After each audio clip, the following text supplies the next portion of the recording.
ادھر لے آئیں. ہاں ادھر جی آگے. یہ بہت زیادہ ادھر نہیں ہو گیا؟ جی میں چھیڑا نہیں. دیکھ لو کیمرہ سے چینج کرنا پڑے گا. ہاں چینج کرنا پڑے گا یہ. پہلے ابھی تو ہٹا کے کر کے واپس کر لیں گے. تو کرو کرو اس کو ایسے ہی دھکا دے کے آگے لے آؤ. پیچھے سے دھکا دے کے آگے لے آؤ. بس صحیح آ جائے.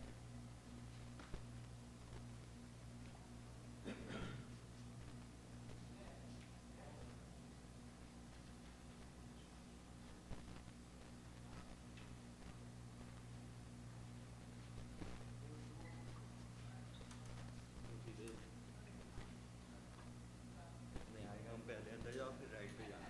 اب میرے رائٹ پہ جانا. ادھر جاؤں نا لیفٹ کر. ہاں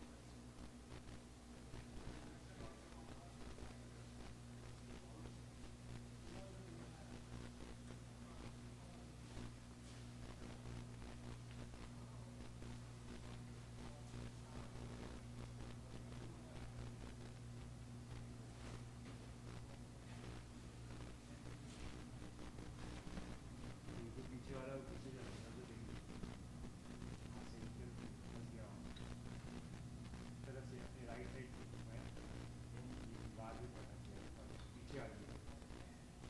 اب آپ سوچتے ہو یار ادھر ایک ڈنڈا ونڈا ہے. کہاں پیچھے کرنا ہے. چلو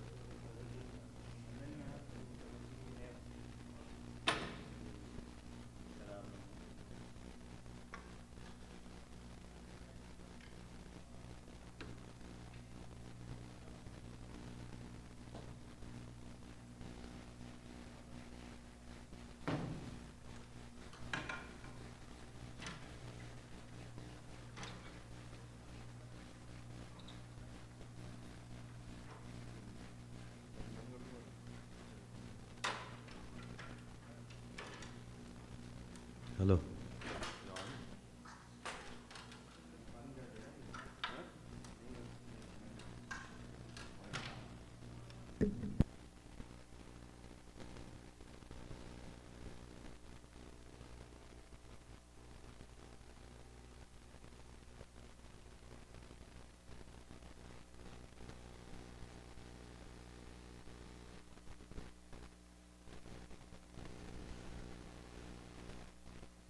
ٹائم لگے گا.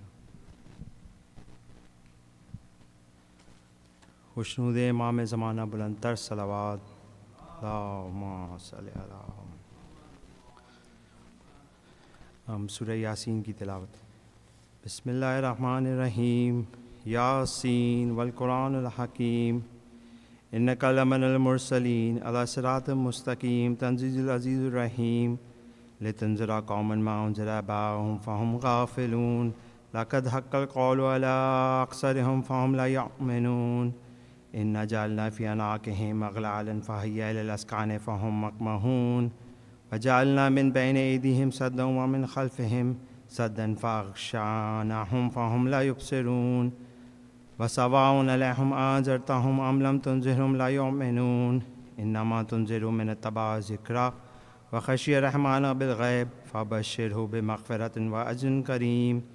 إنا نحن نحيي الموتى ونكتب ما قدموا وآثارهم وكل شيء أحصيناه في إمام مبين.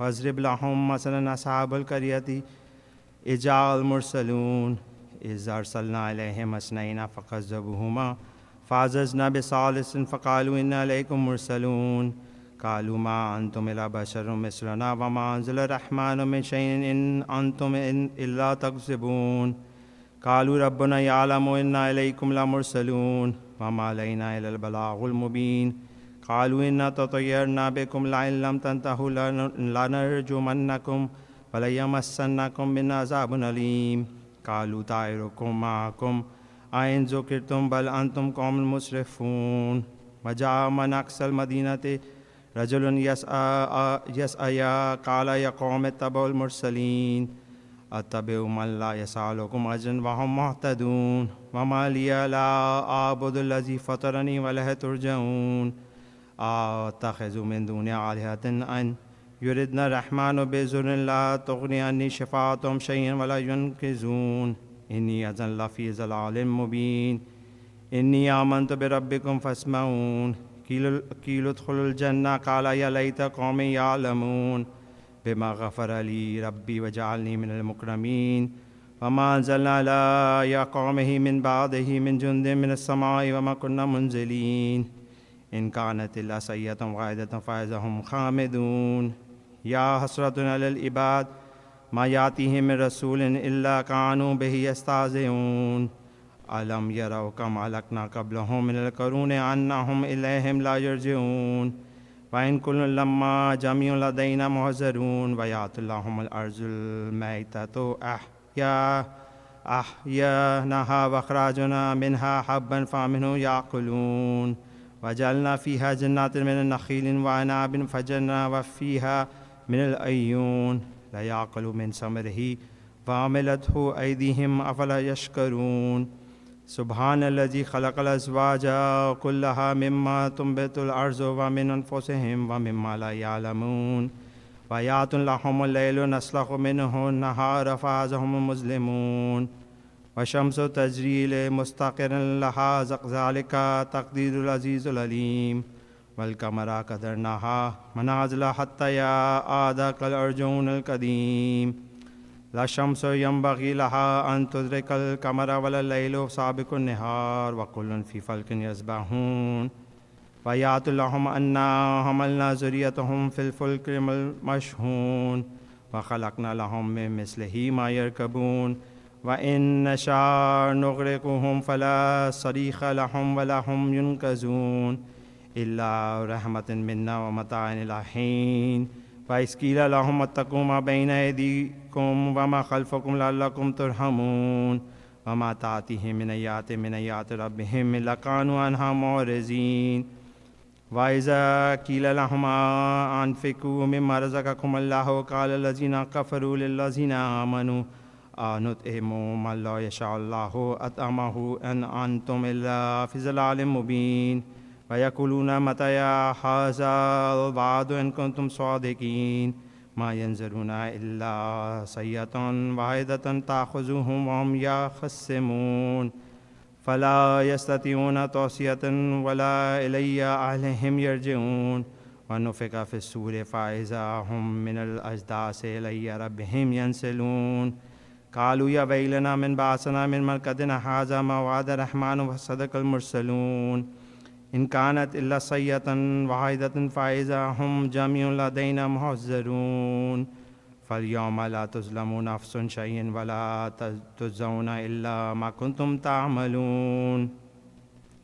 إن أصحاب الجنة اليوم في شغل فاكهون هم وأزواجهم في ظلال على الأرائك متكئون لهم فيها فاكهة ولهم ما يدعون سلام قولا من رب رحيم وامتازوا اليوم أيها المجرمون علم أحد إليكم يا بني آدم أن لا تعبدوا الشيطان إنه لكم عدو مبين وأن اعبدوني هذا صراط مستقيم ولقد زل منكم جبل كثيرا أفلم تكونوا تعقلون هذه جهنم التي كنتم تعدون أصلها اليوم بما كنتم تكفرون اليوم نختم على أفواههم وتكلمنا أيديهم وتشهد أرجلهم بما كانوا يكسبون ولو نشاء لطمسنا علي أعينهم فاستبقوا الصراط فإنهم يبصرون ولو نشاء لمسخناهم علي مكانتهم فما استطاعوا مزيا ولا يرجعون ومن نعمره ننكسه في الخلق أفلا يعقلون وما علمناه الشعر وما ينبغي له إن هو إلا ذكر وقرآن مبين لينذر من كان حيا ويحق القول للكافرين أولم يروا أنا خلقنا لهم مما عملت أيدينا أنعاما فهم لها مالكون وذللناها لهم فمنها ركوبهم ومنها يأكلون ولهم فيها منافع ومشارب أفلا يشكرون واتخذوا من دون الله آلهة لعلهم ينصرون لا يستطيعون نصرهم وهم لهم جند محضرون فلا يحزنك قولهم إنا نعلم ما يسرون وما يعلنون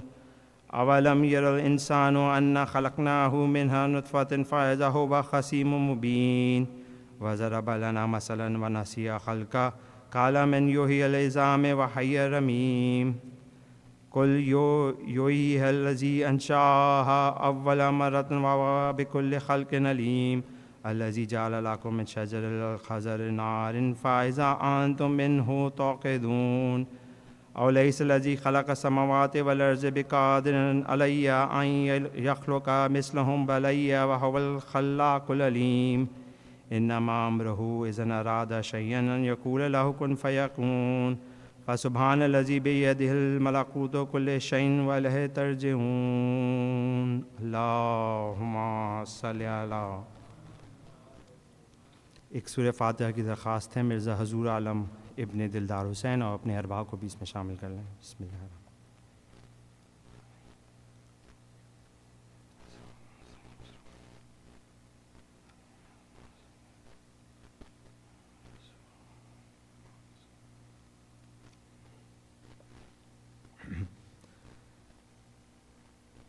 ان اللہ و ملائکتہ یصلون علی النبی یا ایھا الذین آمنوا صلوا علیہ وسلموا تسلیما اللہم صل علی محمد وآل محمد بسم اللہ الرحمن الرحیم عن جابر بن عبداللہ انصاری ان فاطمۃ زہرا علیہ السلام بنت رسول اللہ قال سمعت فاطمۃ انہا قالت دخل علی ابی رسول اللہ فی بعض الایام فقال السلام علیک یا فاطمۃ فقلت علیک السلام قال انی اجدنی فی بدنی ضعف فقلت له اعوذک باللہ یا ابتاه من الضعف فقال یا فاطمۃ ائتینی بالکساء الیمانی فغطینی بہ فاتته بالکساء الیمانی فغطیته بہ وسرت انظر الیہ واذا وجهه یطلع له کانه البدر فی لیلۃ تمامہ وکمالہ اللہم علی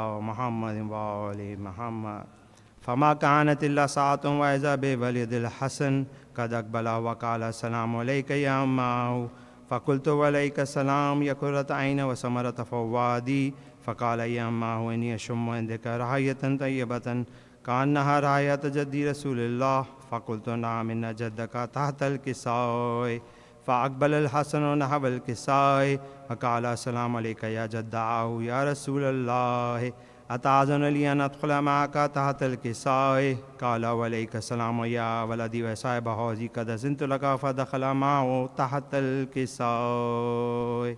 اللهم صل على محمد.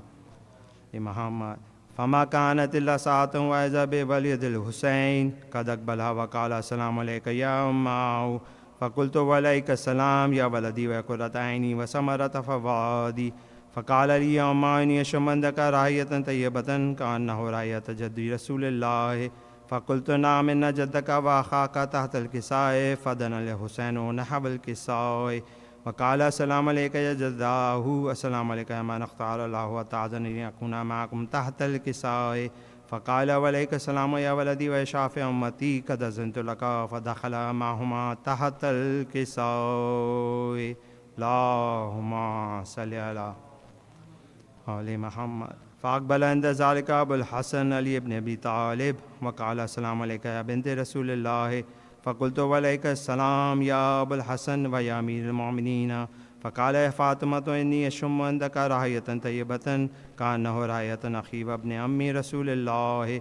فقلت نعم ها هو مع ولديك تحت الكساء. فأقبل علي نحو الكساء وقال السلام عليك يا رسول الله أتأذن لي أن أكون معكم تحت الكساء. قال له وعليك السلام يا أخي ويا وسي وخليفتي وصاحب لوائي قد أذنت لك. فدخل علي تحت الكساء. اللهم صل على محمد. ثم أتيت نحو الكساء وقلت السلام عليك يا أبتاه يا رسول الله أتأذن لي أن أكون معكم تحت الكساء. قال وعليك السلام يا بنتي ويا بزتي قد أذنت لك. فدخلت تحت الكساء فلما اكتملنا جميعا تحت الكساء أخذ بي رسول الله بطرف الكساء وأومى بيده اليمنى إلى السماء وقال اللهم إن هؤلاء أهل البيت وخاصتي وعامتي لعمهم لعمي ودمهم دمي يعلمني ما يعلمهم ويحزنني ما يحزنهم. أنا حرب لمن حاربهم وسلم لمن سالمهم وعدو لمن عاداهم ومحب لمن أحبهم. إنهم مني وأنا منهم. فجل صلواتك وبركاتك ورحمتك وغفرانك ورضوانك علي وعليهم وأحزب عنهم الرجس وطهرهم تطهيرا. اللهم صل محمد وآل محمد. فقال الله عز وجل يا ملائكتي ويا سكان سماواتي إني ما خلقت سماء مبنية ولا أرضا مهدية ولا قمرا منيرا ولا شمسا مضيئة ولا فلكا يدور ولا بحرا يجري ولا فلكا يسير إلا في محابة هؤلاء الخمسة الذين هم تحت الكساء. فقال الأمين جبرائيل يا ربي ومن تحت الكساء. فقال عز وجل لهم أهل البيت نبوة ومعدن الرسالة هم فاطمة وأبوها وبالها وبنوها. اللهم صل على. فقال جبرائيل يا ربي أتأذن لي أن أهبط إلى الأرض ليكون معهم سادسا. فقال الله نعم قد أذنت لك. فهبط الأمين جبرائيل وقال السلام عليك يا رسول الله العلي الأعلى يقرأك السلام ويخصك بالتحية والإكرام ويقول لك وعزتي وجلالي إني ما خلقت سماء مبنية ولا أرضا مهدية ولا قمرا منيرا ولا شمسا مضيئة ولا فلكا يدور ولا بحرا يجري ولا فلكا يسري إلا لأجلكم محبتكم وقد أذن لي أن أدخل معكم. فهل تأذن لي يا رسول الله. فقال رسول الله وعليك السلام يا أمين وهي الله إنهم نعم قد أذنت لك. فدخل جبرائيل معنا تحت الكساء. اللهم صل وآل محمد. فقال لي أبي إن الله قد أوحى إليكم يقول إنما يريد الله ليذهب عنكم الرجس البيت ويطهركم تطهيرا. اللهم محمد وآل محمد. فقال علي لأبي يا رسول الله أخبرني ما لجلوسنا هذا تحت الكساء من الفضل عند الله. فقال النبي صلى الله عليه وآله والذي بعثني بالحق نبيا واصطفاني برسالة نجيا ما ذكر خبرنا هذا في محفل من محافل أهل الأرض. وفيه جمع من شيعتنا محبين إلا ونزلت عليهم الرحمة وحفت بهم الملائكة واستغفرت لهم إلى أن يتفرقوا. فقال علي عليه السلام إذن والله فزنا وفاز شيعتنا ورب الكعبة. فقال النبي ثانيا يا علي والذي بعثني بالحق نبيا واصطفاني برسالة النجي ما ذكر خبرنا هذا في محفل من محافل أهل الأرض وفيه جمع من شيعتنا ومحبينا وفيهم محموما إلا وفرج الله همه ولا مغموما إلا وكشف الله غمه ولا طالب حاجة إلا وكذا الله حاجته. فقال علي عليه السلام إذن والله فزنا وسعدنا وكذلك شيعتنا فازوا وسعدوا في الدنيا والآخرة ورب الكعبة. اللهم محمد محمد. سورہ فاتحہ کی درخواست ہے مرزا حضور عالم ابن دلدار حسین اور اس میں اپنے مرحومین کو بھی شامل کر لیں. بسم اللہ.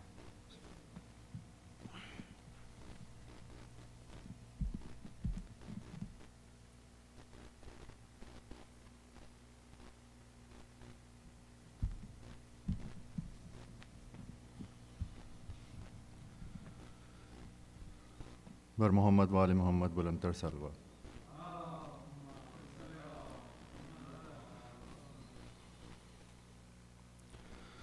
پتھر ہٹا کے لاش سے زینب نے دی صدا،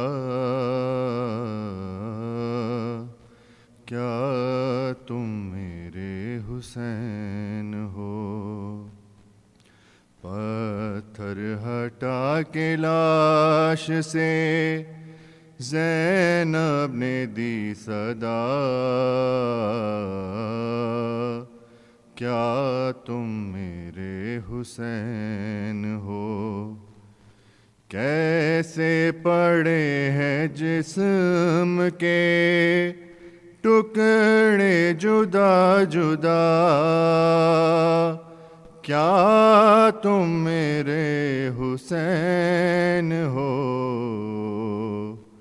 پتھر ہٹا کے لاش سے زینب نے دی صدا، کیا تم میرے حسین ہو. ہائے ہائے میرے غریب کا کیا حال کر دیا، گھوڑوں سے لاشا دشت میں پامال کر دیا. ہائے پہچانوں کس طرح سے بدن سے ہے سر جدا، کیا تم میرے حسین ہو. پتھر ہٹا کے لاش سے زینب نے دی صدا، کیا تم میرے حسین ہو. پہچان لوں گی میں تمہیں، آواز مجھ کو دو، دم توڑتے جو دیکھا ہے کڑی الجوان کو. آنکھوں میں اب بہن کی اجالا نہیں رہا، ہے کیا تم میرے حسین ہو. پتھر ہٹا کے لاش سے زینب نے دی صدا، کیا تم میرے حسین ہو. کرتا رہا ہے ذبح کی کوشش کہاں کہاں، خنجر کے ہے کٹی ہوئی گردن پہ بھی نشان، ہے کاٹا ہے کس طرح سے ستم گار نے گلا، کیا تم میرے حسین ہو؟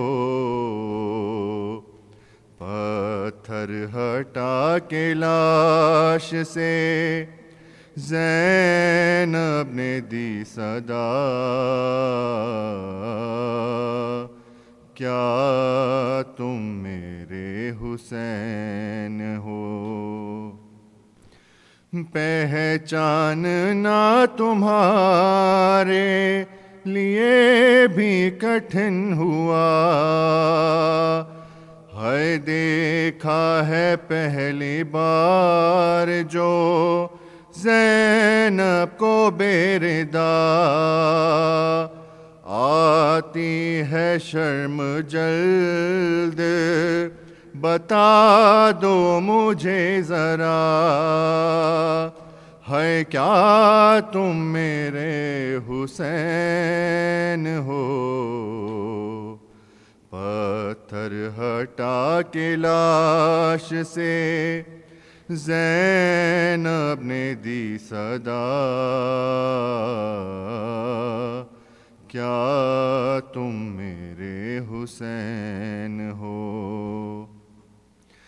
کیا لے گئے ہیں لوٹ کے سب کچھ یہ اشکیا، تن پر بچا ہے ماں کا یہ کرتا سلا ہوا، ہے نکلے تھے جب خیام سے یہ حال تو نہ تھا، ہے کیا تم میرے حسین ہو؟ پتھر ہٹا کے لاش سے زینب نے دی صدا، کیا تم میرے حسین ہو؟ آہستہ سے جواب دو ہے ساتھ اس کی ماں، کیا اب تمہارے پاس ہے معصوم بے زباں، ننھا سا لاشا کس کا یہ سینے پہ ہے رکھا، ہے کیا تم میرے حسین ہو؟ پتھر ہٹا کے لاش سے زینب نے دی صدا، کیا تم میرے حسین ہو؟ دیکھو بندھی ہے ہاتھوں میں میرے بھی رسیاں، اب اور لو بہن کی نہ غربت کا امتحان، کچھ تو جواب دو مجھے صغرا کا واسطہ، ہے کیا تم میرے حسین ہو؟ پتھر ہٹا کے لاش سے زینب نے دی صدا، کیا تم میرے حسین ہو؟ وہ بھی تمہاری طرح سے زخمی نہ ہو کہیں، دل کو میرے یہ لگتا ہے موجود ہے یہیں، آتی ہے ماں کے رونے کی نزدیک سے صدا، ہے کیا تم میرے حسین ہو؟ پتھر ہٹا کے لاش سے زینب نے دی صدا، کیا تم میرے حسین ہو؟ بر محمد وال محمد صلی اللہ علیہ وسلم.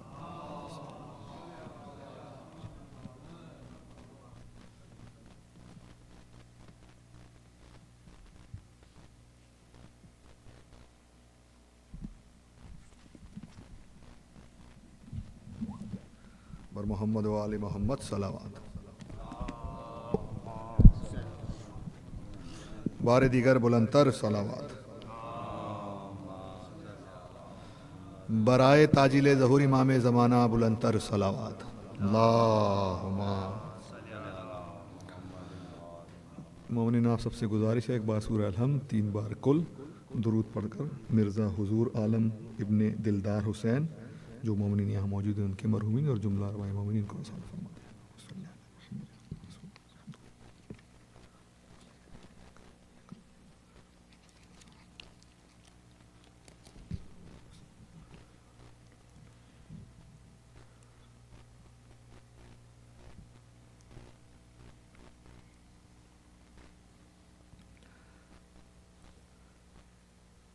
ہاں شیبہ بھائی اجازت آپ سے.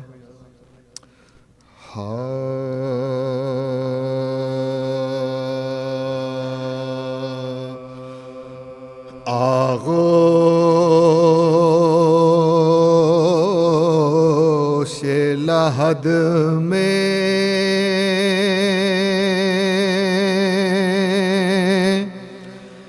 جب کہ سونا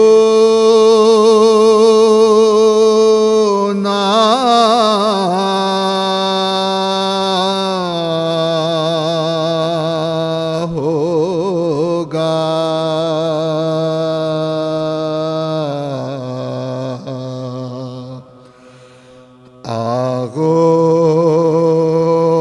آغوش لحد میں جب کہ سونا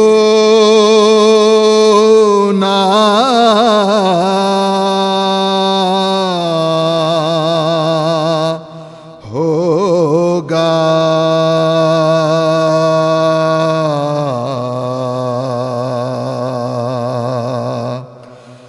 جز خاک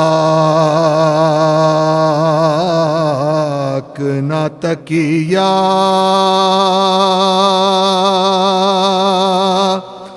نہ بچھونا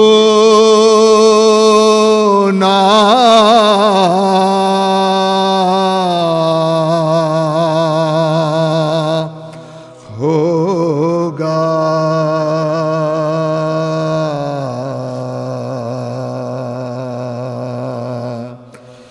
تنہائی میں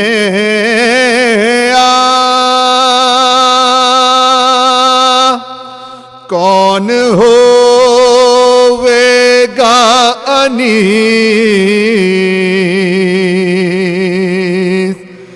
تنہائی میں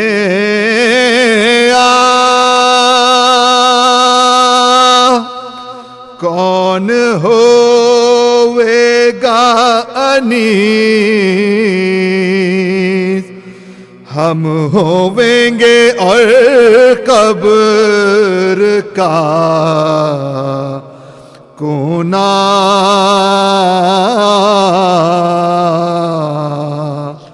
ہوگا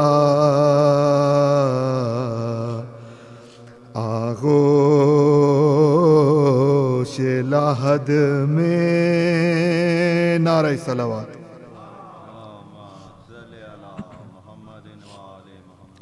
جناب مجاہد لکھنوی کے لکھا ہوا سلام پیش خدمت میں بار دیگر بلندتر صلوات.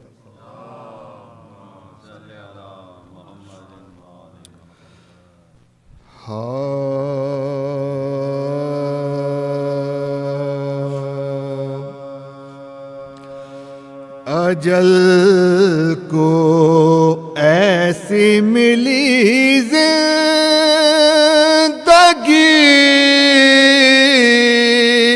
حسین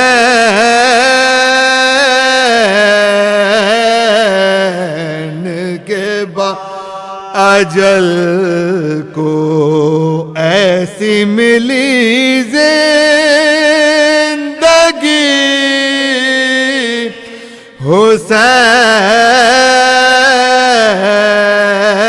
حسین کے جو فنا تھی بقا بن گئی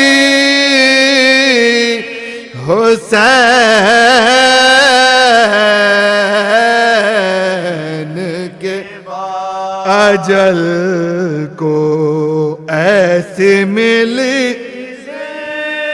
وہی ہے سلسلہ رہبری حسین کے نبی کے بعد علی تھے علی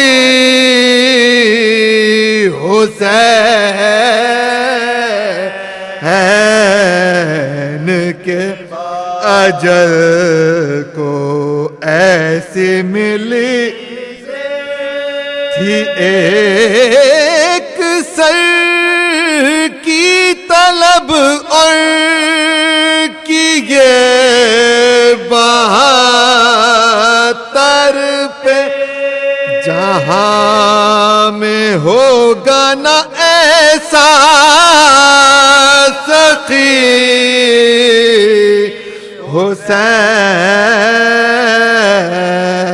حسین کے اجل کو ایسی ملی زندگی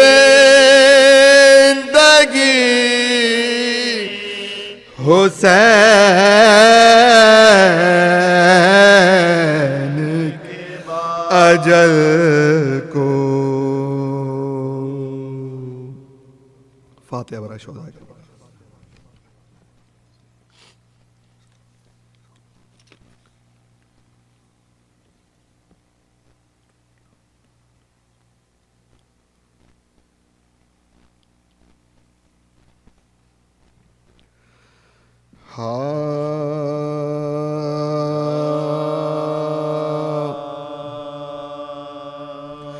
امام پاک کو جب اشقیاء نے گھیر لیا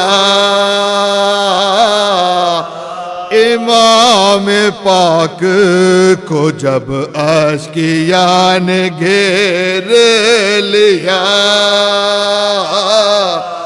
مسافروں کو سپاہ جفا نے گھیر لیا نبی کے لال کو فوج دغا نے گھیر لیا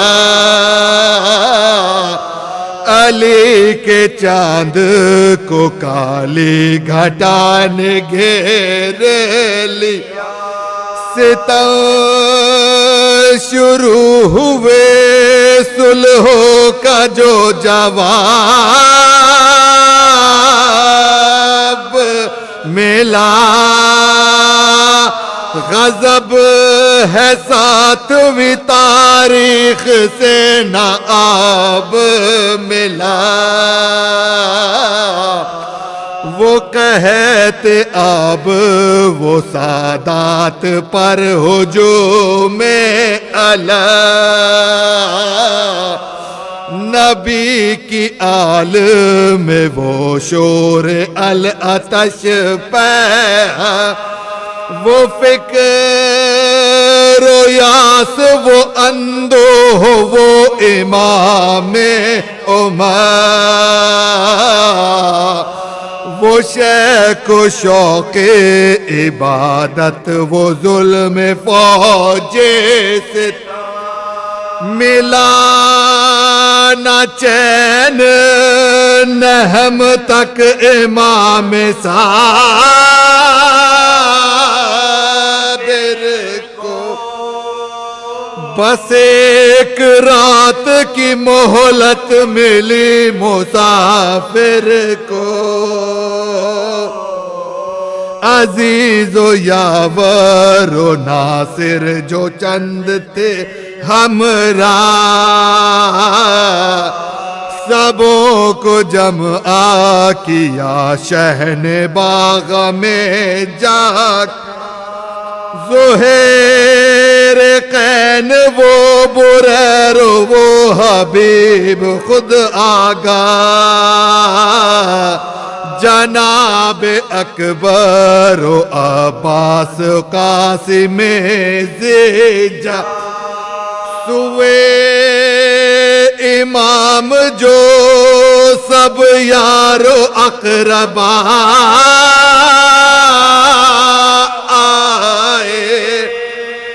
تو اٹھتے بیٹھتے بیمار کربلا آئے جب آ کے بیٹھ گئے سب وہ زاہد و ابرار پکار شاہ خدا غور سے سنے دین میں اس دیار سے جورے فلک سے ہوں ناچار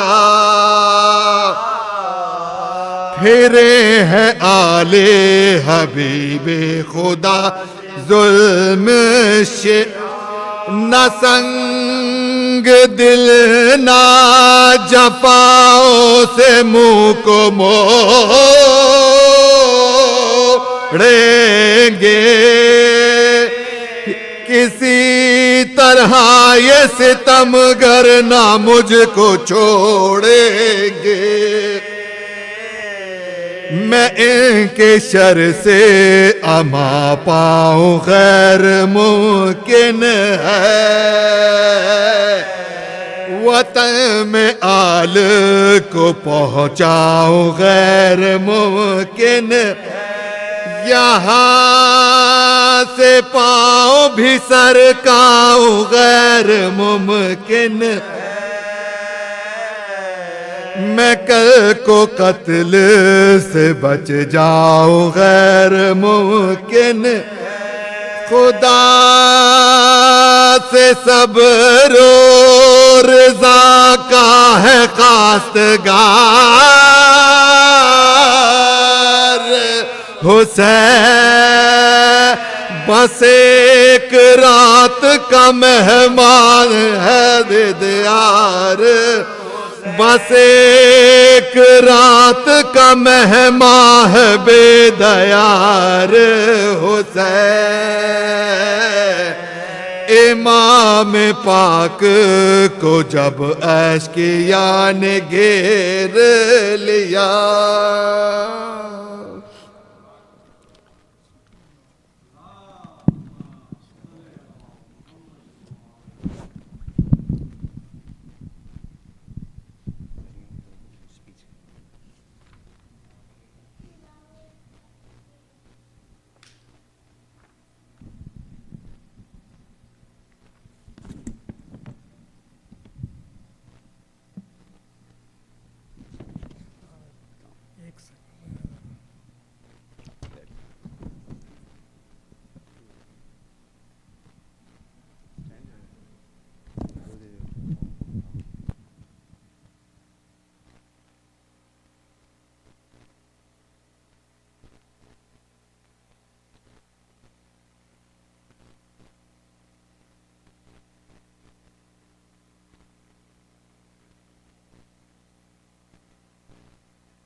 Assalamu alaikum.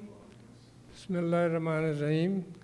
I think most of you know me, but maybe others don't. So my name is Ghani Hassan, and I am the brother-in-law of Marhum Mirza Alam. And I'm going to read out for you a small piece about him that was written by his daughters, Kanata, Rasima, and Sanya. These are their words to express their feelings and their memories about their dad. We have one less angel here on earth. One word to describe our dad would be priceless. Dad was a beautiful soul, so pure, kind, loving, gentle, and supportive to us. Dad was always there in the forefront, cheering us on, celebrating every achievement in all aspects of our lives. He was a humble family man who believed that family, education, and community were more important than money. He valued knowledge and lifelong learning, a principle that he instilled in his daughters and grandchildren. He lived his life with strength and grace, a quality he showed even during his 4 long months in the hospital. His family learned from him that living a good life means being defined by your morals, the company you keep, and the impact you make. Dad will always be remembered by his bright and friendly smile that would light up a room. He was also known for his generosity and encouraged us, his children, to help others. He would talk about the importance of learning more about our faith and follow the path of our imams. Thank you so much for listening to me and for being here. Khuda.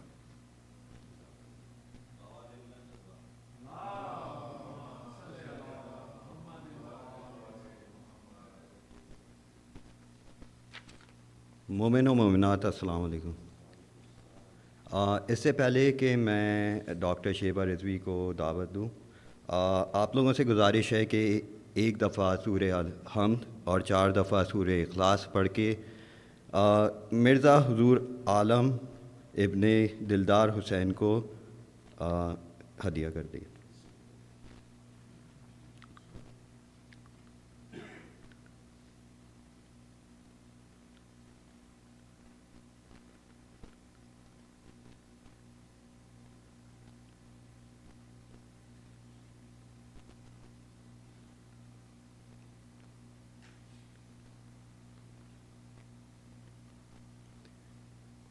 मरहूम की बुलंद दर्जात के लिए एक दफ़ा बुलंद तर सलवात।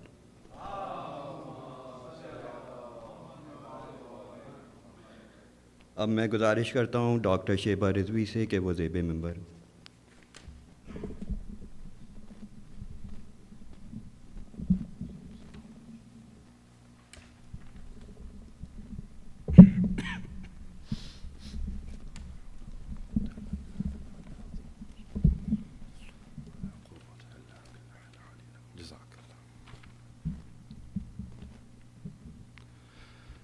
इल्तिमास सूरह फ़ातिहा है, आपसे गुजारिश है कि can you please recite a Surah Fatiha for Mirza Huzoor Alam Ibn Dildar Hussain and also Mirza Ali Haider Beg. Bismillah.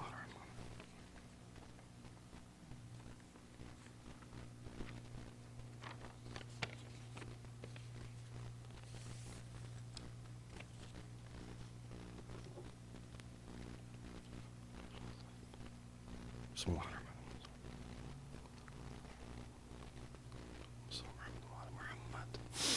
ما شاء الله لا حول ولا قوة إلا بالله العلي العظيم. أعوذ بالله من الشيطان اللعين الرجيم. بسم الله الرحمن الرحيم. الحمد لله الذي مبدع الأنوار ثم مؤلج الليل في النهار. العزة لله الملك الجبار الواحد الأحد الصمد القهار والصلاة والسلام على آل الله الأبرار محمد وأهل بيته الأطهار الذين أذهب الله عنهم الرجس وطهرهم تطهيرا اللهم صل على محمد وآل محمد ولعنة الله على أعدائهم أجمعين أما بعد بسم الله الرحمن الرحيم. Dearest mu'mineen and family, everyone here is pretty much family. It is my honor to look upon your faces and have a little bit of discussion upon what we are doing here in this life and what the meaning of it all is. The persona for whom we have gathered for the Isaal of Huzoor Alam Sahab is somebody whom whenever I spoke with, it was he always spoke with a bright and beaming smile on his face, and the topic was always Imam Ali, and the topic was always knowledge. And so I found him to be a great lover of knowledge and the gateway to the city of knowledge as well. For the holiest messenger said, "Ke I am the city of knowledge and Ali is its gate. Whoever has intention for knowledge should come and ask at the gate." And so I found him to always be a man who stood upon that gate and always seeking ways to better the community and better the implementation of knowledge and the understanding of knowledge. So today I would like to talk a little bit about knowledge. And I won't take too much of your time, just a half an hour or so of discussion, and then we'll move on to Masaib. But I find these are important moments in our life, milestones where we reflect. We find that we grieve for the ones whom we have lost, and we know that we will join them eventually. We know this world is but a transitory, temporary abode, a bridge that is falling, a land that is failing, and eventually will lead us to our eternity. And as we go towards eternity, then we realize that the guiding light for eternity is Allah and the 14 Masumeen in the Quran and their ahadith. And then when we look into there and we try to see what knowledge is, we find that there's various aspects of knowledge, and sometimes what people may consider to be knowledge may not be truly knowledge and what we really call ilm. There's something called, and I hope it won't be a little too heavy for a Saturday afternoon discussion. I hope you'll bear with me. But I want to talk a little bit about the metaphysical side of things, because what is manifest and what is physical is sensory. We see it, we hear it, we feel it, we taste it, we smell it. And sometimes we become imprisoned within what is happening within our five senses. This is the manifest world. In Arabic, this is called zahir. But there's something behind that which is called ghaib, which is hidden, which we don't see with the five senses. We don't hear, taste, smell, etc. We don't appreciate with our five senses, but may have more reality than the physical world itself. What is more real? Is the physical more real, or is the metaphysical more real?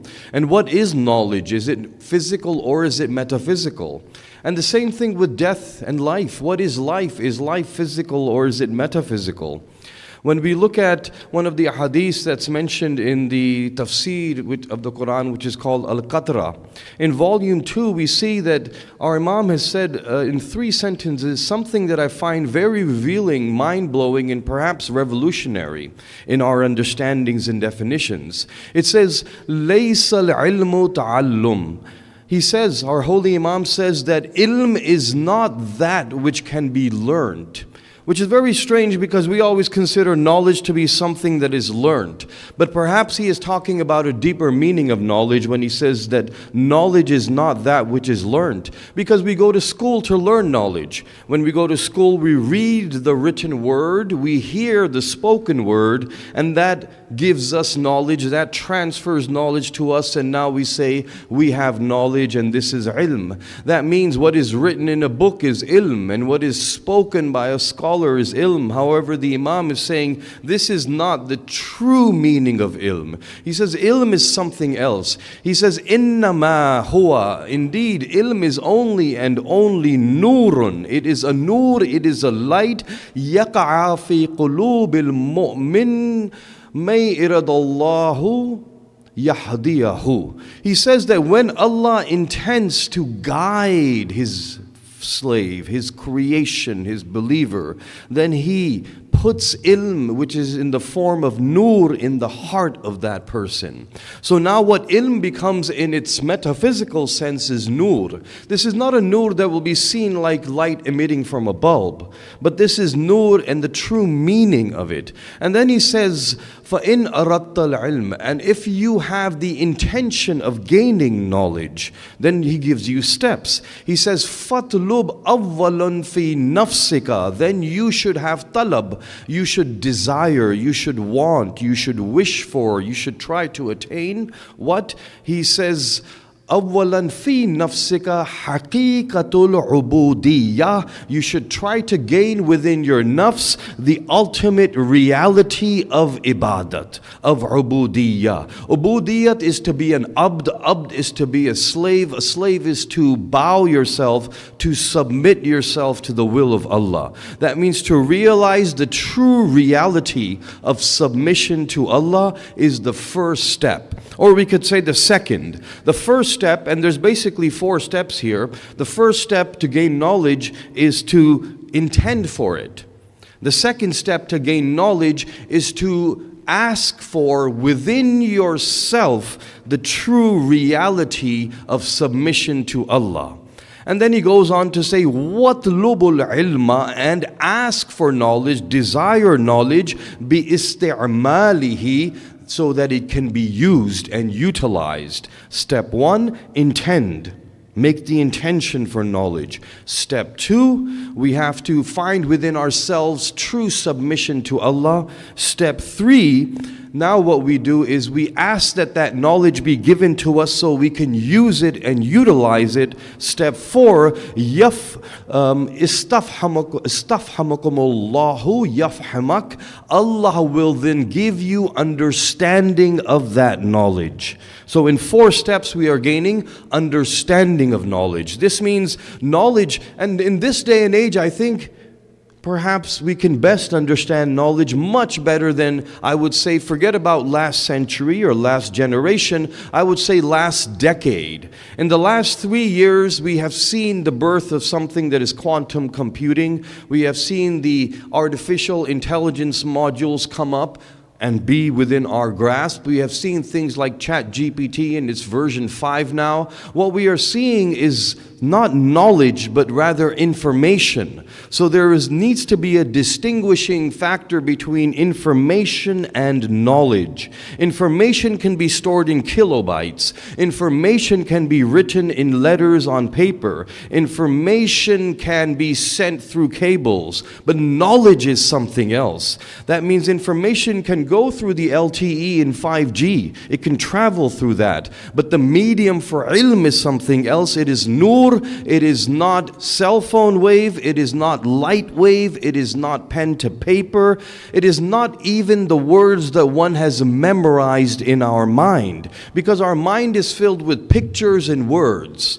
So anything that we learn in the form of a picture or a word is information. It may not necessitate that it is knowledge. It will be transformed into knowledge when it is acquired with understanding, when there is a shell around that pearl. The pearl may be ilm, but the shell is understanding. And so when it comes together, then we find we utilize that knowledge. That is why we see people with multiple PhDs. That is a lot of information. But if that ilm does not lead them to the marifat of tawheed, if it does not lead them to a true understanding of the creator of the universe, we will call that ilm. We will call that information, we will not call that the nur of ilm that Allah is bestowing in our qalb. In fact, ilm, the Imam says, is stored in the qalb. The thing is, we look at the brain to be the seat of knowledge. The brain is a series of electrochemical impulses. It is just pluses and minuses,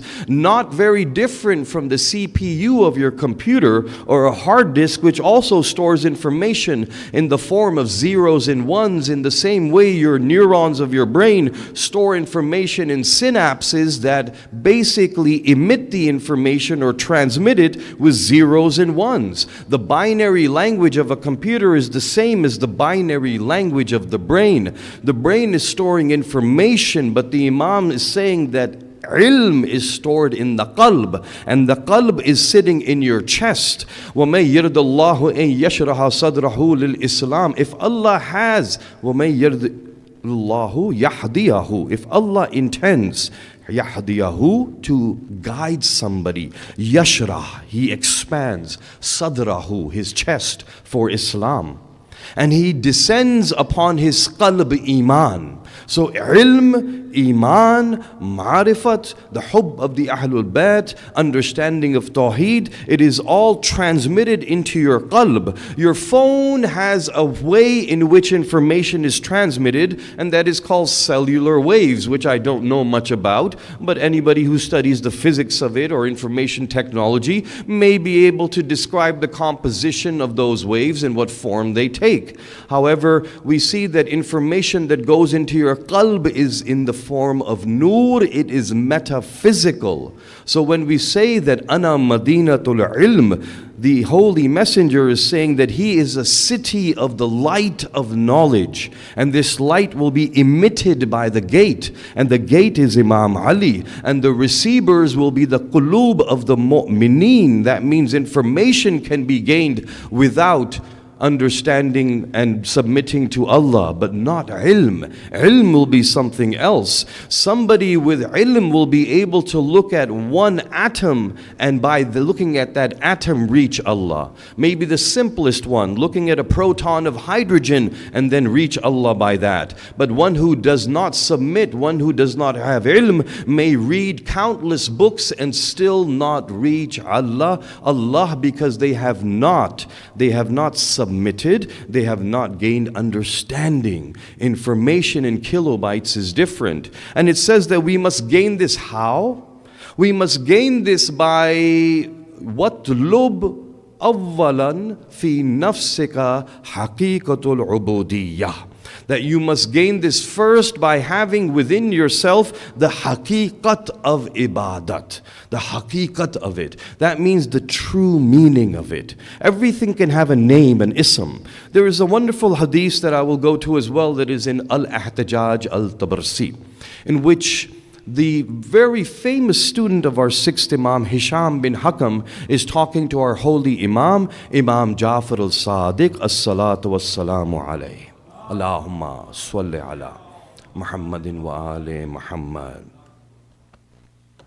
And what happens is, the Imam says that, "Oh Hisham, for everything you should know that there is an ism and there is a mana. And when you are worshipping Allah, you do not worship the ism, you worship the ma'na." Ma'na is what we say in Urdu as well, mana. And in English, it's meaning. So everything has an ism, which is a name, and a meaning. That means that all entities that we see in existence have an ism and a meaning. A name and a meaning. And he says that, and Hisham says, "Master, please explain this a little more." So he says that, "Oh Hisham, do you not see water? Water, alma, moya, or pani, this is an ism." And he says the meaning is something else. And he said, "What is the meaning of water?" He says, "Water is that which quenches your thirst." So now we see the meaning of water is the quenching of thirst, and the ism may be water, or in various languages, other names. So the name, he says, is different. In the same way, Allah is a name, but there is a true meaning behind that name. I want you to notice that there's three levels. There's ism, there's sifat, there's mana. We'll translate that as name, meaning, name, characteristics, and meaning. When you look at water, water has a name. We call it water. But why are we calling it water? Because it allows us to discuss it. Now, what are the characteristics? The characteristics are defining water. So we say water is liquid, water is tasteless, water is odorless. We say it has a boiling point, it has a freezing point. We say it is composed of hydrogen and oxygen in a certain specific ratio. These become the characteristics of water, but not the meaning of water. The meaning of water is that it quenches thirst. And quenching of thirst is not physical. That means that if you ask me to say water, I can say it. If you ask me to write it, I can write it. If you ask me to prove water, I can prove water with these characteristics. If all the characteristics have accumulated together, now there is scientific evidence this is water. But the quenching of thirst, I cannot prove to you. That means if I drink this water and it quenches my thirst and I say I am no longer thirsty, you have to take my word for it. Because thirst cannot be physically proven.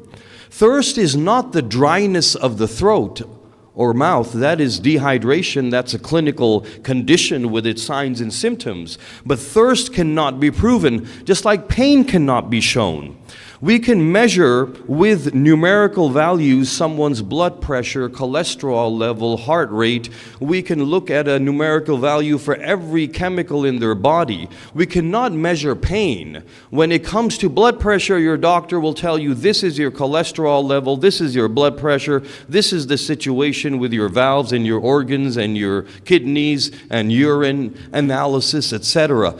The doctor cannot tell you how much pain you are in. They have no way of doing a test and saying, wow, you happen to be in 7.5 out of 10 pain. What's going to happen? They will ask you, are you in pain? And then they will say, what is your pain? How would you rate it? You are being asked to rate it. Even in this day of scientific technology, we have dissected the DNA molecule, but we still have no way of understanding somebody's pain. We can look at various areas in the brain light up, but we do not still know how much pain someone is in. And if they say they are in pain, we have to take their word for it. Why? Because it is purely subjective. The emotional, the subjective, the metaphysical, the extrasensory. This is not something that is coming within the sensory and physical realm. In the same way, the quenching of thirst. If I say I am thirsty, you have to take my word for it.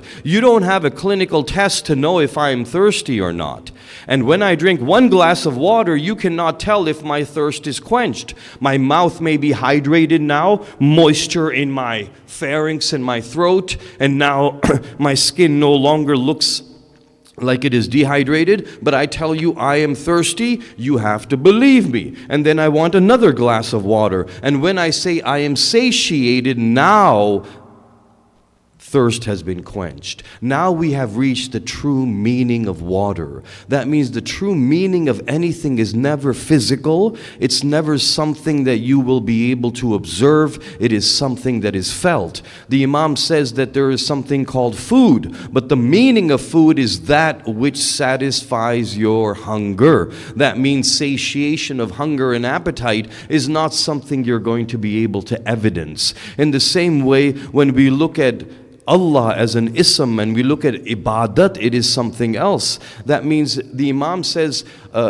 also clothing. He gives 3 examples. The third example he gives is clothing. Clothing can have a name. It can be a shirt, or it can be a denim jeans, or it can be a cotton pants, or it can be a winter coat.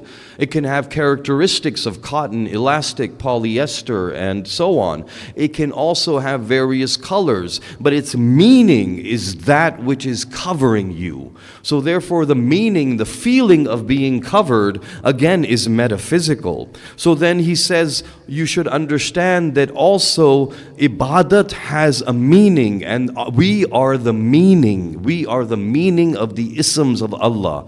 That means that the masumin, the 14 masumin, are the true meaning of the asma'ullahil husna, the beautiful names of Allah. And therefore ibadat of Allah becomes ita'at of masumin. That means if we are obeying the masumin, now we are doing ibadat of Allah. If we are doing something that the masumin never told us to do, it would be very hard for us to classify it as ibadat. We classify salat as ibadat because it was ordered by the masumin. Of course, it's ultimately a command coming from Allah, but we are obeying what has been spoken by the masumin, so their obedience becomes His worship. Staying hungry is just staying hungry, but if the masum says to stay hungry from Fajr till Maghrib, now this becomes Sawm.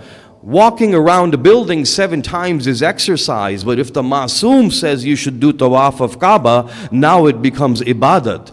Throwing stones at a statue just seems like a meaningless act. But if it is given as a hukam, as a command by the Masumeen, now it becomes ibadat. Spending from your wealth seems to be a way to decrease what Allah has given to you. But if the Masoom says that this is zakat, this is khums, this is something that you should do, now it becomes ibadat and Allah increases your wealth through it.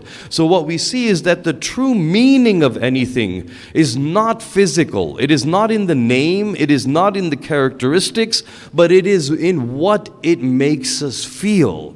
Therefore, there must be a hunger within us that is quenched with knowledge. If hunger is quenched with knowledge, that means there must be some feeling. When I drink water, there is a feeling that I get. When I eat food, there is a feeling that I get. The clearer and purer the water, the better the feeling. The nicer the food, the better the feeling.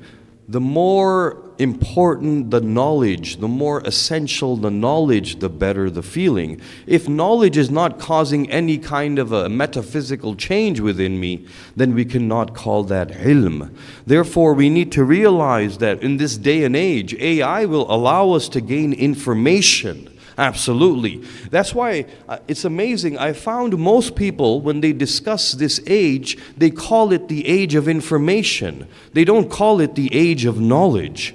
It almost seems like they realize that this is information, and it only becomes knowledge when it comes with the light of understanding. In the same way, worship of Allah comes with understanding as well. In the same way, when we look at life and death, what are the meaning behind it? And when we look at death, what is its meaning for us? At the physical and the sensory level, life is a name. We have given a name to certain characteristics, and there is a meaning behind it. The characteristics of life happen to be movement.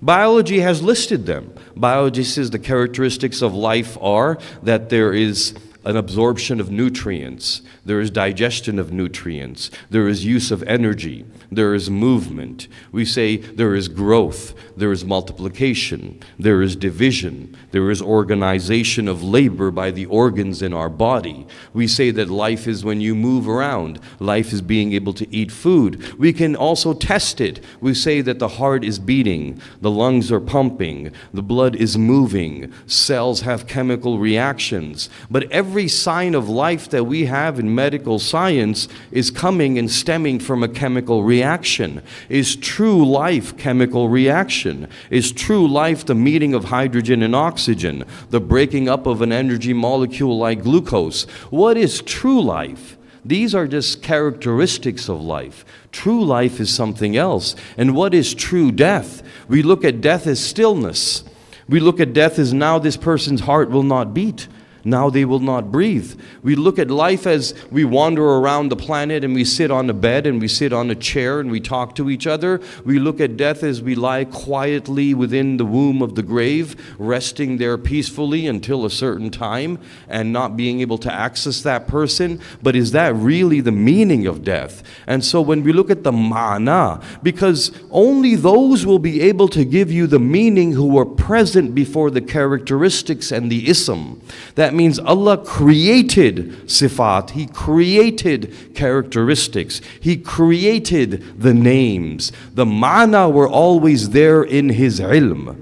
And the 14 Masumeen were worshipping Allah before He created material, before He created characteristics, before He created names. The 14 Masumeen were worshipping Allah before He created the angels and the planets and the stars and the suns and the moons. So therefore, when they see the creation of sifat in front of them, when they see the creation of ism in front of them, they are the ones who have already beheld the meaning, the ma'na behind it. And when you look at the ma'na of life. What is life? We know what it is in its characteristics, but what does it truly mean? Our holy Imam says that you come into the world crying because you are, as a baby, unaware of what is going to happen around you. It is that lack of knowledge of what is before us that may cause us to cry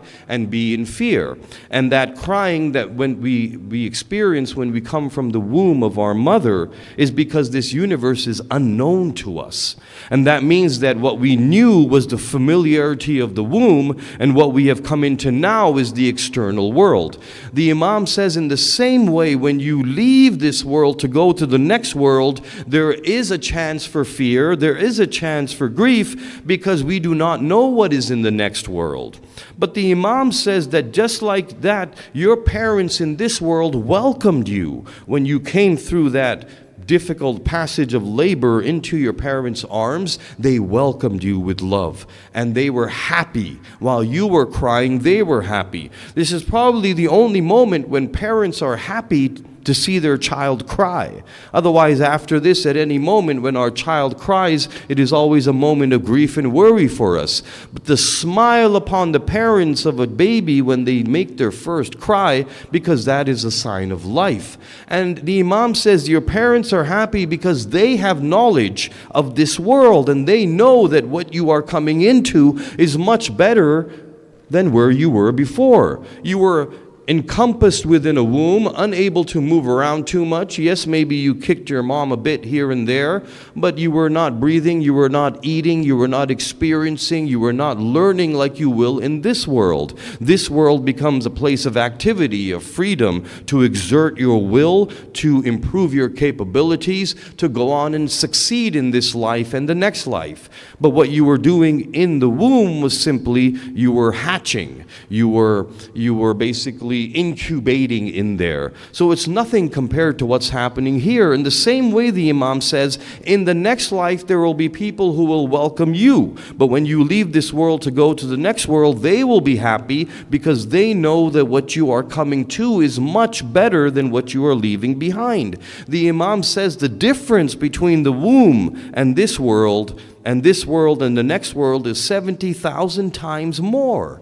So therefore, whatever difference you can enlist and imagine and encompass between the mother's uterus and planet Earth, multiply that 70,000 times to realize the difference between your life on planet Earth and the next life. It's hard to imagine. We can just say 70,000 very easily, but what does it truly mean? What it truly means is that as you were in your mother's womb, it was impossible to explain to you what you will experience in the next life.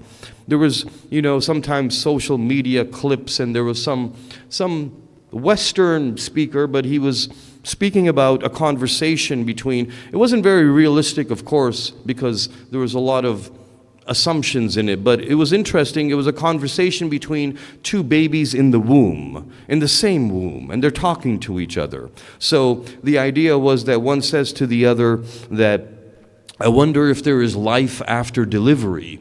And the other says that, of course, there's no life after delivery. What are you talking about?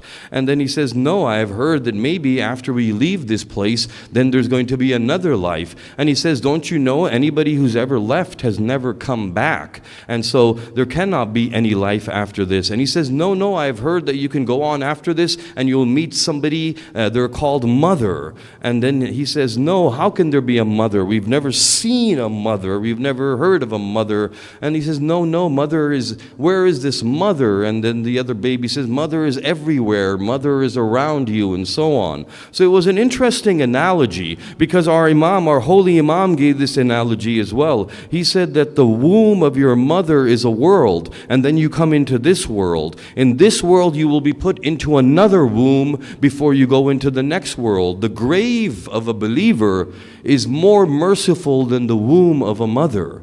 That means whatever comfort and relief one felt in the womb of their mother, I don't remember, maybe somebody does, but it's 70,000 times more comfortable, the womb of the grave of a believer. And then we go on into the next world. So life, what is it really? And when were we living and when were we dead? And what is the meaning of it? It is not chemical reactions.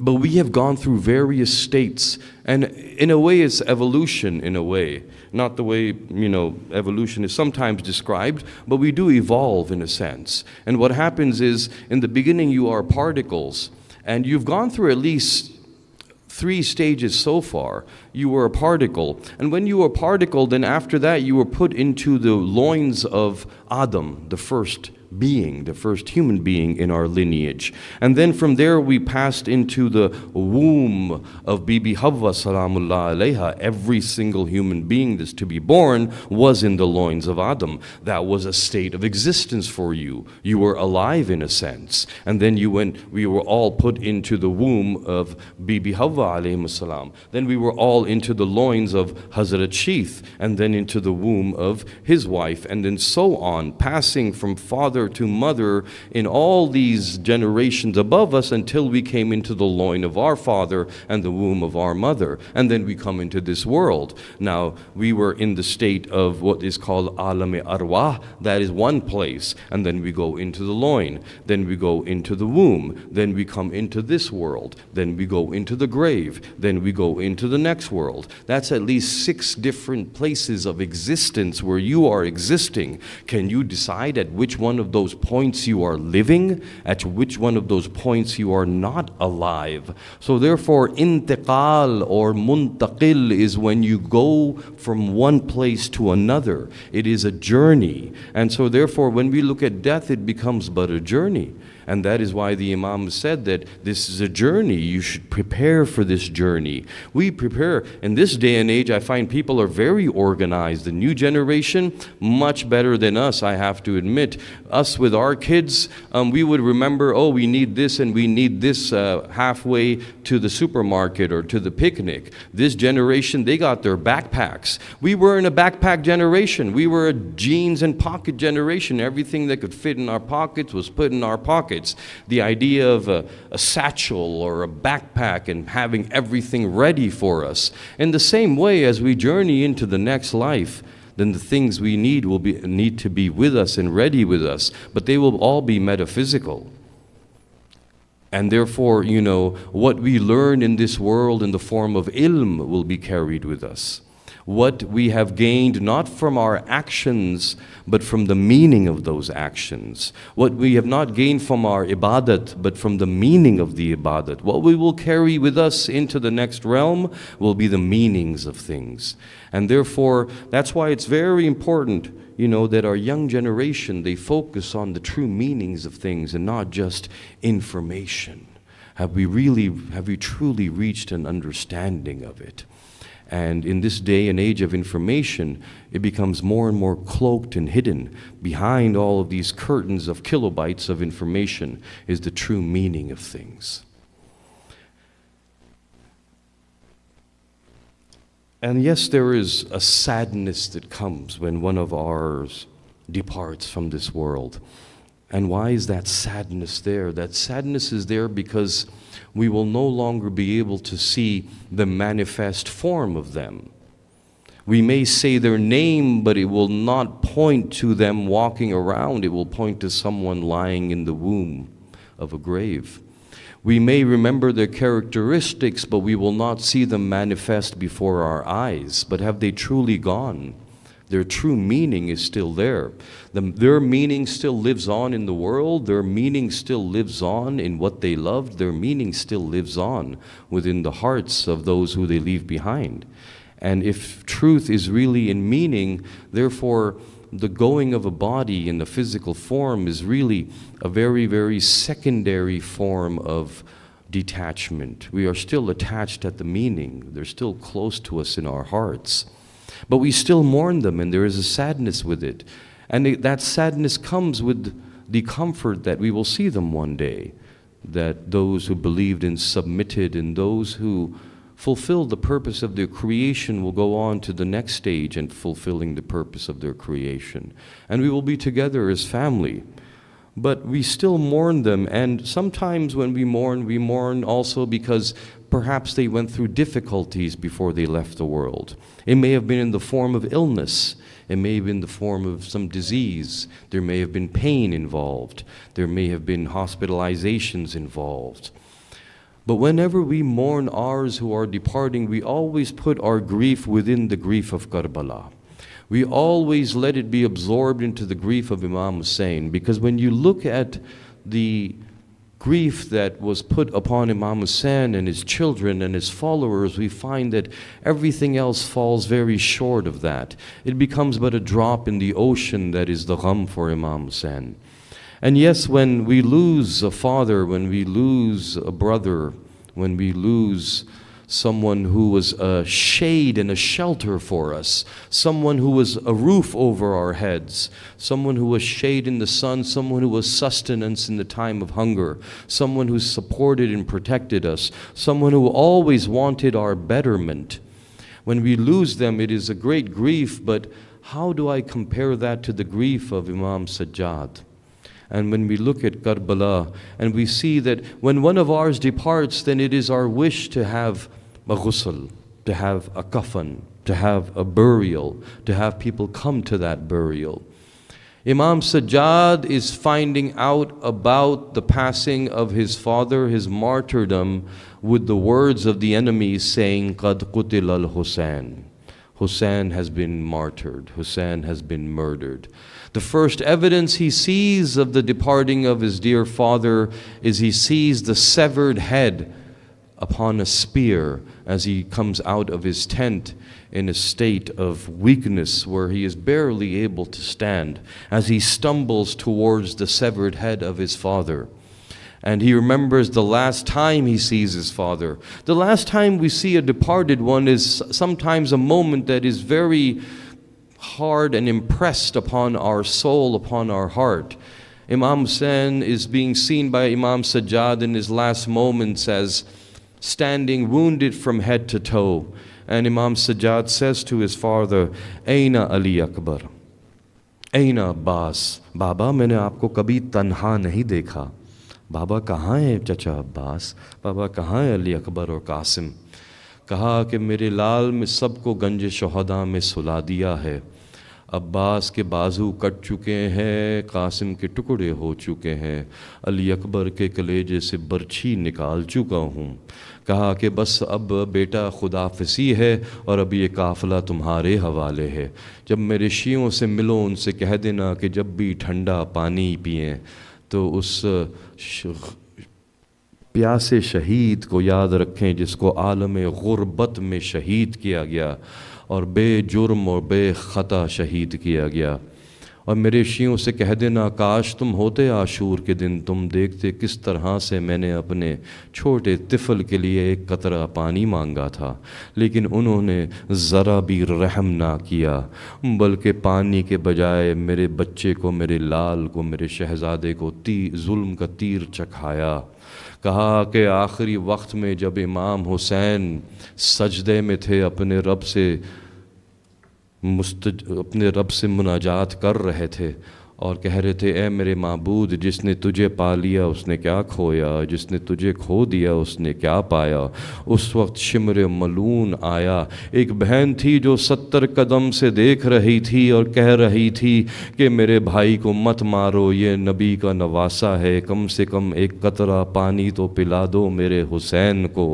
لیکن کہا کہ انہوں نے ذرا بھی رحم نہ کیا، بلکہ اس طرح سے ہوا کہ امام نے کہا کہ سلام ہو حسین کے پاک سینے پر جس پر یہ شمر ملعون سوار ہو گیا تھا، سلام ہو میرے جد کے ریش مبارک پر جو شمر ملعون کے ہاتھوں میں تھی، سلام ہو خشک گلے پر جس پر کند تیغ تیرا ضربوں سے چلی، سلام ہو میرے جد حسین کی نیم کھلی آنکھوں پر جو آخری وقت میں اپنے خیموں کو تک رہی تھی اور بہن کو دیکھ رہے تھے. فَسَيَعْلَمُ الَّذِينَ ظَلَمُوا أَيَّ مُنْقَلَبٍ يَنْقَلِبُونَ أَلَا لَعْنَةُ اللَّهِ عَلَى الْقَوْمِ الظَّالِمِينَ.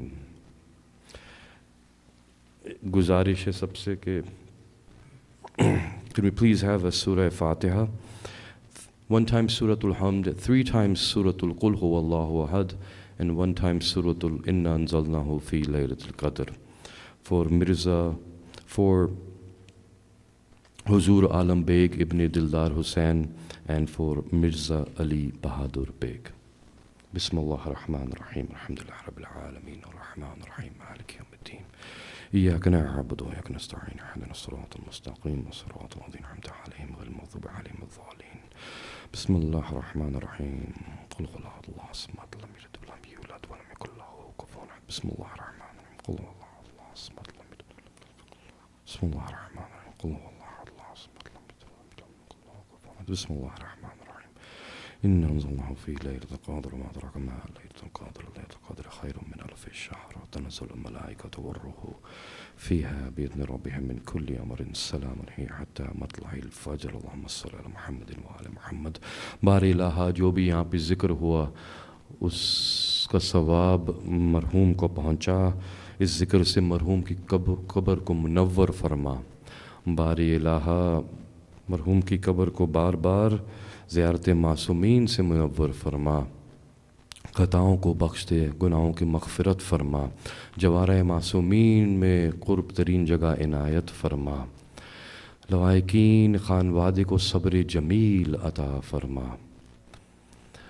ان کی اولاد کو ان کے خانوادے کو توفیق عطا فرما کہ یہ ان کے ایصال کے لیے بار بار خدمت کر سکیں بار الہ خانوادے کو نظر بد سے محفوظ فرما تمام بلاؤں سے محفوظ فرما رزق توفیق اور صحت میں وسعت عطا فرما ہمارے امام کے ظہور میں تعجیل فرما ہمیں ان کے جان نثاروں میں شمار فرما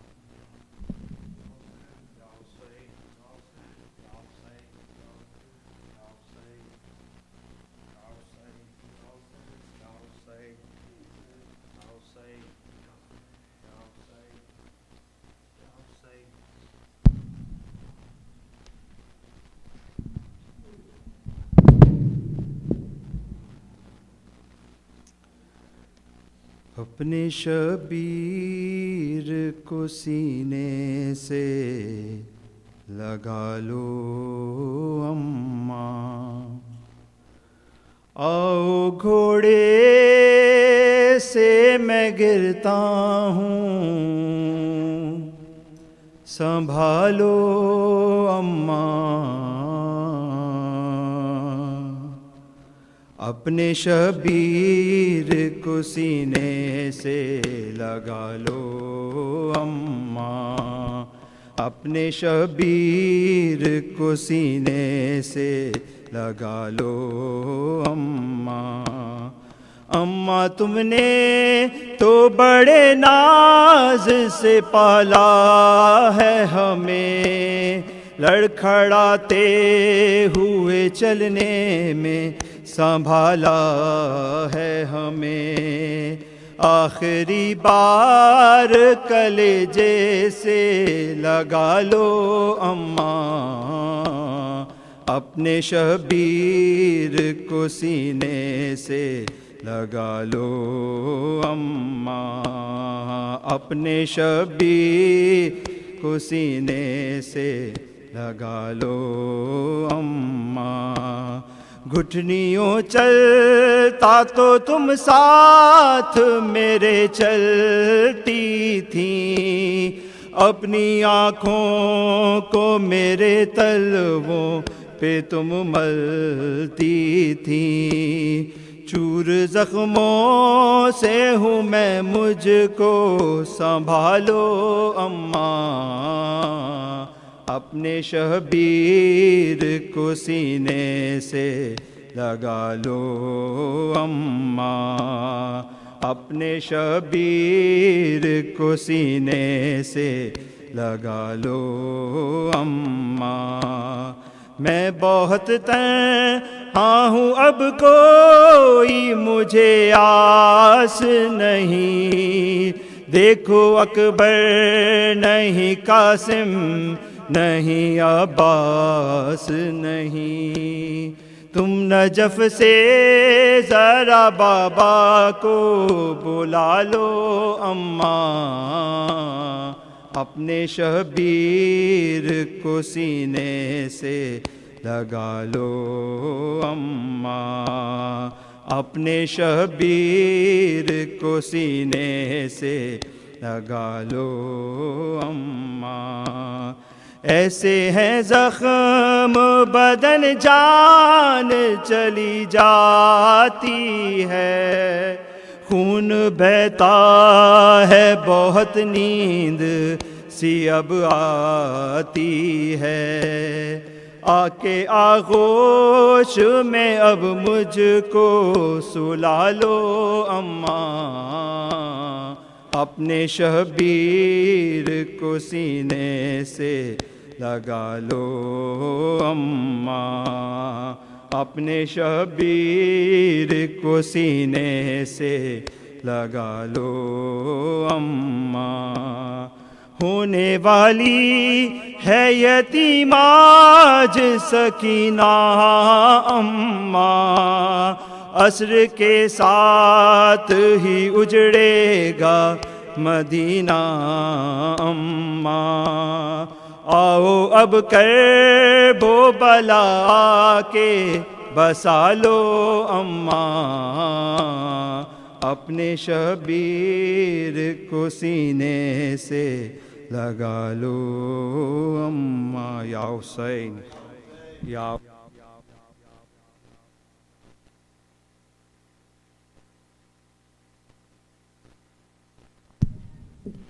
متوجہ زیارت. السلام علیکم یا ابا عبداللہ، السلام علیکم ابن رسول اللہ، السلام علیکم يا مولا والمستشهدين معك جميعا ورحمة الله وبركاته. السلام عليك يا غريب الغرباء، السلام عليك معن الضعفاء والفقراء، السلام عليك يا شمس الشموس أنيس النفوس أيها المدفون بأرض توس، يا علي بن موسى الرضا راضي بالقدر والقضاء ورحمة الله وبركاته. السلام عليك يا مولانا يا صاحب العصر والزمان، الأمان الأمان الأمان من فتنة الزمان. السلام عليك يا خليفة الرحمن، السلام عليك يا مظهر الإيمان، السلام عليك يا شريك القرآن، السلام عليك يا إمام الإنس والجان. سيدي عجل الله تعالى فرجك وسهل الله مخرجك وظهورك، وجعلنا من أنصارك وعبانك ورحمة الله.